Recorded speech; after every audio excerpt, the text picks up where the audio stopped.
যে এই বাংলাদেশ আজকে ইন্টারনেটের মাধ্যমে আমরা সমস্ত বিশ্বের খবরাখবর নিতে পারি এবং বিশ্বের সাথে আমাদের সমস্ত যোগাযোগ হবে।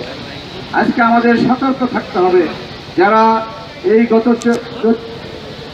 2014 সালের নির্বাচনকে নস্যাৎ করার জন্য যারা ষড়যন্ত্র করেছিল আলবদর রাজাকার, তাদের সম্পর্কে কিন্তু আমাদের সজাগ থাকতে হবে।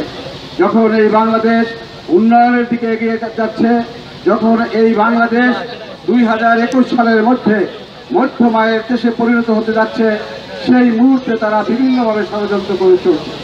তাদের সম্পর্কে আমাদের সতর্ক থাকতে হবে। তারা যেন আমাদের উন্নয়নকে ব্যাহত করতে না পারে, তারা যাতে সমাজে আর স্থান না পায়, সেজন্য আমাদের ঐক্যবদ্ধ থাকতে হবে।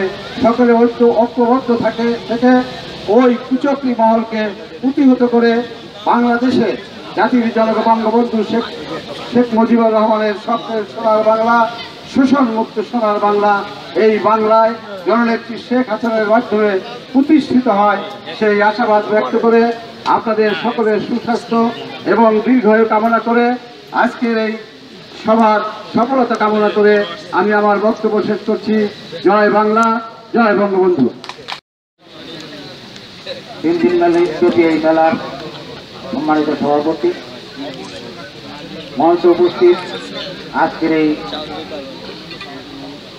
সবার প্রধান আকর্ষণ, সবার প্রধান মধ্যমণি, গণপ্রতিনিধি বাংলাদেশ সরকারের মাননীয় নৌ পরিবহন মন্ত্রী, গণমানুষের নেতা, শ্রদ্ধাভাজন ব্যক্তিত্ব জনাব শাহজাহান খান এমপি, মঞ্চে উপস্থিত শ্রদ্ধাভাজন ব্যক্তিত্ব মাদারীপুর জেলা আওয়ামী লীগের বিপ্লবী সভাপতি জনাব শাহাবুদ্দিন আহমেদ মোল্লা, মঞ্চে উপস্থিত রাজৌর উপজেলা আওয়ামী লীগের বিপ্লবী সভাপতি জনাব আব্দুল মোতালেব মিয়া, মঞ্চে উপস্থিত রাজৌর উপজেলা পরিষদের